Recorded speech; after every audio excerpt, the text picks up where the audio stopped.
IT본부 본격적으로 시작해 보겠습니다. 알아두면 유익한 IT 이슈를 쏙쏙 소개해 주시는 김덕진 미래사회 IT연구소장 나오셨습니다. 어서 오세요. 네, 안녕하세요. 반갑습니다. 김덕진입니다. 지금 몇 주째 계속 네. 챗 GPT가 난리입니다. 우리의 난리. 발목을 놓아주질 않습니다. 그러니까요. 제 발목도 안 넣어주고 있어요. 네. 저 지금 오늘 화장했잖아요. 아침에 또 다른 방송 갔다 왔다가. 전 지금 여러 방송에서 네. 김덕진 소장이 지금 너무 과로하는 거 아닌가? 아닙니다. 챗 GPT 때문에 지금 아주 특수인데 이런 생각을 하고 있어요. 네, 뭐 실제로 저만 그러는 게 아니라 이게 사용자 수가 엄청나게 늘어나요. 저희가 있어요. 지난번에 2달 만에 월간 활성 사용자 수 1억 명 넘었다. 이거 말도 안 되는 속도다 이랬잖아요. 맞아요. 한 2주 지났잖아요. 네. 1억 5천만 명 넘어갔어요. 네, 그러니까는 한 7주 사이에 이 어떤 서비스가 월간 활성자 수가 1억 5천만 명이다라는 건 네. 정말 전 세계적으로도 뭐 우주적으로도 이제 첫 기록이라고 볼 수 있을 것 같고. 유료 회원도 쭉쭉 늘던데요? 유료 가입자도 100만 명 돌파됐어요. 네. 이게 20달러거든요. 그러니까 한 2만 원 넘는 가격인데 우리나라에도 며칠 전에 런칭을 했고 저도 가입을 했습니다. 아, 그래요? 네, 저희가 유료 서비스, 인터넷 서비스 몇만 원짜리 이렇게 쉽게 가입하는 거 처음인 것 같은데 그만큼 많은 사람들이 관심을 갖고 있고요. 그러다 보니까는 뭐 계속적으로 이거 어떻게 될 것이냐에 대한 이야기들, 또 이거를 활용해서 어떻게 쓸 수 있느냐, 뭐 심지어 뭐 정치권부터 시작해서 정말 모든 분야의 분들이 이거 어떻게 활용할 수 있을까에 대한 고민을 하고 있는 그런 상황이라고 볼 수 있을 것 같고요. 그리고 이 얘기 꼭 드려야 되는데 요즘에 이러다 보니까 좀 사기 아닌 사기도 되게 많아요. 사기? 네, 뭐냐면 챗 GPT가 이제 한번 써보고 싶다고 하시는 분들 있잖아요. 대부분 요즘 스마트폰 앱들이 많다 보니까 앱스토어나 플레이스토어에서 찾으시는 분들이 있거든요. 이거는 앱이 아니라 인터넷 웹 서비스라는 말씀 드리고 싶어요. 왜냐하면 그 앱 서비스나 앱에서도 챗 GPT 검색하면 앱들이 나오거든요. 근데 그건 다 가짜입니다. 가짜. 가짜인데 그게 또 뭐 유료로 가입 결제도 뭐 유도하고 그래서 그러지 마시고 검색창에 그냥 뭐 궁금하시면 챗 GPT 검색하시면 오픈 AI 사이트에서 써볼 수 있다. 그리고 그냥 쓰는 건 무료다. 이런 얘기 좀 드리고 싶습니다. 자, 어플리케이션 아닙니다. 네, 앱을 어플리케이션 아닙니다. 다운받으시면 안 되고요. 가짜고요. 지금 이제 모바일이든 PC든 그냥 이제 웹 인터넷 버전에 들어가셔서 챗 GPT로 들어가시는 겁니다. 자, 처음에 이 얘기할 때 인공지능으로 이런 게 나왔네 했는데 지금 그 사이에 뭐 열풍이 돼버렸어요. 자, 지난주에 구글이 곧 대항마를 내놓을 것이다. 자, 이런 얘기를 했는데 그렇죠. 실제로 지금 바드 이런 인공지능이 나온 것 같아요. 근데 오히려 주가가 폭락했다. 왜 그런 겁니까? 저희가 지난주에 얘기하고 딱 하루 지나서 냈는데 얘네가 원래 처음에 한 거는 이거 챗GPT 2년 전 정보고 그리고 이상한 소리 한다. 그래서 우리가 실시간성 있고 그리고 제대로 된 얘기하는 거 보여줄게. 이래서 바드라고 이제 냈어요. 바드가 이제 시인이란 뜻인데 그렇게 얘기를 했는데 문제는 뭐냐? 런칭을 했거든요. 데모를 했고 그 다음에 이제 홍보용 영상이 이제 뭐 SNS 나올 거잖아요. 홍보용 영상에 인공지능이 질문을 한 걸 아주 매끄럽게 대답을 하는데 문제는 내용이 틀렸습니다. 정답의 내용이 틀린 거예요. 뭐냐면 실제로 뭐라고 물어봤냐면 9살 어린이에게 제임스 웨브 우주망원경의 새로운 발견에서 어떻게 설명해 줄 수 있을까라고 질문한 거예요. 그러니까 이게 이제 본인들이 그런 걸 설명하고 싶은 겁니다. 5살 아이, 그러니까 9살 아이한테 얘기할 때랑 그리고 또 어른한테 얘기할 때랑 톤이 맥락이 다르다. 그래서 이제 아주 되게 부들부들하게 얘기는 잘했어요. 근데 정답에 이제 정답에 제임스 웨브 우주 망원경은 태양계 밖의 행성을 처음 찍는데 사용됐어. 이런 식으로 얘기를 했어요.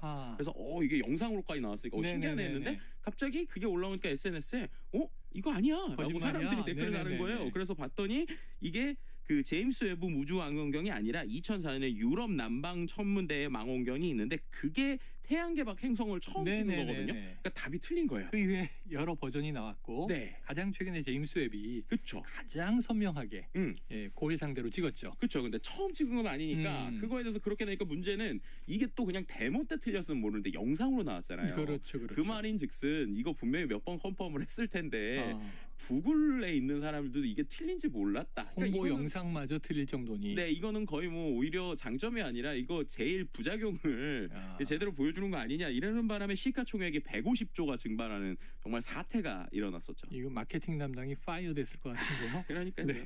자, 챗 GPT 제작사 오픈 AI 지금 여기에 대규모로 투자한 게 바로 마이크로소프트입니다. 네, 맞습니다. 이 기회를 발판 삼아 구글에게 빼앗긴 점유율을 회복하겠다. 자, 그럼 어떻게 구글과 상대하려고 할까요? 일단은 이 시즌에 마이크로소프트도 이제 발표를 했어요. 뭘 발표했느냐? 지금 챗GPT라고 하는 건 별도의 웹사이트로 있는 거잖아요. 네. 근데 이거를 본인들의 검색 엔진에 합치겠다. 그 검색 엔진 이름이 BING 빙입니다. 그러니까 빙. 우리가 보통 구글 검색을 많이 쓰는데 마이크로소프트 검색 엔진이 있어요. 맞아요. 빙이라고 하는 게 있는데 아주 검색의 점유율이 아주 낮습니다. 네. 근데 이제 이 두 개를 이제 합쳐서 보여주겠다고 하니까 사람들 입장에서는 그러면은 내가 챗GPT 관련돼서 검색을 하려면 여기 와서 하면 되겠네? 라는 걸 이제 관심을 갖는 거예요. 거의 지금까지는 점유율이 바닥이었는데 이렇게 되니까 최근 일주일 동안 다운로드 수가 평상시에 8.5배 증가했어요. 네네. 그만큼 이제 많은 사람들이 관심을 받고 있고요. 두 번째는 이것뿐만 아니라 웹브라우저 시장에서도 본인들이 좀 점유율을 가져오겠다라는 게 있습니다. 그러니까 웹브라우저 생각을 해보시면 옛날에 인터넷에 무조건 인터넷 익스플로러라는 게 있었잖아요. 그렇죠. 그러다가 뭐 익스플로러가 안 좋다, 뭐 액티브엑스다, 막 이러다가 다들 지금 보면 크롬이라고 하는 브라우저를 쓴단 말이에요. 사파리. 그렇죠. 익스플로러는 마이크로소프트 거였고 그렇죠. 크롬은 구글 거였으니까 그렇죠. 거의 MS의 판을 구글이 가져갔어요. 모바일이 되면서 그랬죠. 그렇죠. 근데 그러다가 이번에 챗GPT랑 합쳐지면서 본인들이 이제 윈도우 까시면 이제 있는 브라우저는 엣지라고 하는 게 있거든요. 네네네네. 그게 마이크로소프트 건데 거의 사람들이 많이 안 쓰세요. 예. 근데 이 엣지에 옆에 슬라이드 바처럼 뭔가 질문을 바로바로 할 수 있는 걸 지금 넣겠다는 거예요. 네네네. 그렇게 되면은 내가 인터넷에서 뭔가 찾다가 옆에 있는 거 뭐 물어보면은 바로 정답 알려주기도 하고 혹은 인터넷상에서 뭐 워드로 글을 치다가 글감이 생각이 안 나요. 그럼 옆에 있는 탭에다가 그냥 물어보면 바로 이게 또 그 인터넷에 있는 워드 프로그램에 붙는 이런 형태가 되니까 사람들이 브라우저를 이거를 쓰면은 오히려 크롬은 요즘에 느려지고 있는데 그런 상황에서 엣지로 이제 버전업을 바꾸게 하겠다라는 거죠. 그러니까 마이크로소프트는 본인들이 갖고 있는 소프트웨어, 그 다음에 브라우저 이거에서 구글에게 뺏긴 거를 이번에 이 챗GPT를 활용해서 다시 가져오겠다. 네, 이러고 있는 상황이라고 볼 수 있으면 될 것 같습니다. 그러면서 이제 인공지능 검색 엔진 기능까지도 붙이겠다. 그렇죠. 야, 빙. 저도 마이크로소프트 태블릿이 가성비가 좋아서 샀더니 그 띄우면 빙이에요. 저 빙을 쓰거든요. 그런데 이런 야심찬 계획이 있습니다. 네. 자, 챗GPT 같은 이 생성형 인공지능, 초거대 인공지능.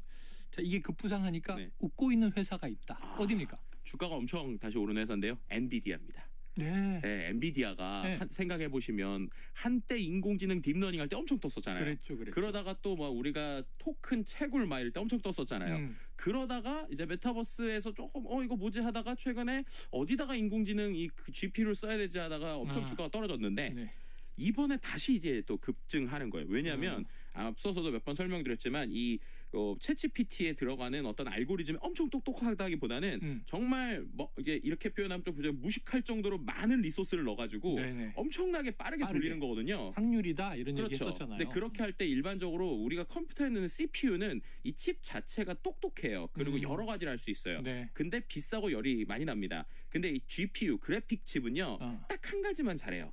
그 대신에 여러 개를 한 멍에 붙여서 우리 꼭 건전지 병렬 연결하듯이 여러 개를 붙이면 그 안에서 이게 파워가 엄청나게 세질 수 있거든요. 그래서 그 기술을 갖고 있는 게 엔비디아입니다. 그래서 엔비디아가 이 그래픽이 원래 컴퓨터 그래픽용으로 만든 칩인데 이게 한 가지 계산을 되게 잘하니까 인공지능과 관련돼서 계산을 잘하는 칩이 된 거예요.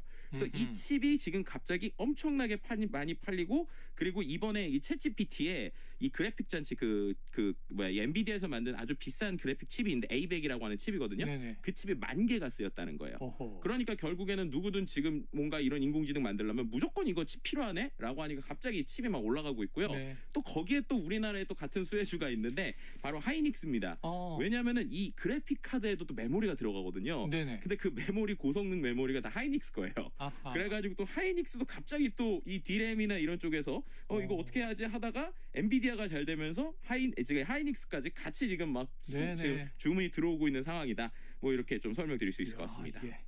인공지능 챗GPT가 뜨니까 결국은 이게 칩, 그렇죠. GPU 그리고 메모리 시장까지도 쫙 여기에 이제 맞춤형으로 고성능으로 가고 있다. 자, 국내 기업도 여기 포함이 됐다. 지금 또 이게 AI 반도체만큼 관심을 갖게 되는 분야가 있다고요. 그렇죠. 이제 클라우드 분야도 우리가 빼먹을 수 없을 것 같은데요. 왜냐하면 결국엔 그 수많은 데이터가 클라우드 기반으로 돌아가니까 클라우드도 원래 아마존이 1등이었는데 마이크로소프트가 또 이 역시도 이 챗GPT 중심으로 돌아가는 모든 클라우드를 마이크로소프트 거의 클라우드 애저에서 돌아가게 했거든요. 그러니까 이제 사용자들이 늘어날수록 오히려 클라우드로도 돈을 버니까 이 클라우드 시장에서도 마이크로소프트가 과연 아마존 따라잡을 수 있을지 뭐 이것도 좀 귀추가 주목되고 있는 상황입니다. 그렇죠. 이제는 자기의 기기에 저장을 하지 않으면서 너무 방대한 데이터들을 클라우드 시장이 뜬다는 얘기를 했었는데 네. 여기서도 또 경쟁이 있었습니다. 네. 그래서 여기서 이제 한 가지 또 우리가 주목해볼 만한 게 이러다 보니까 국내 기업들도 본인들끼리 합종 연행을 하고 있는데 네. 제일 대표적인 게 네이버하고 삼성전자가 요즘에 손을 잡았습니다.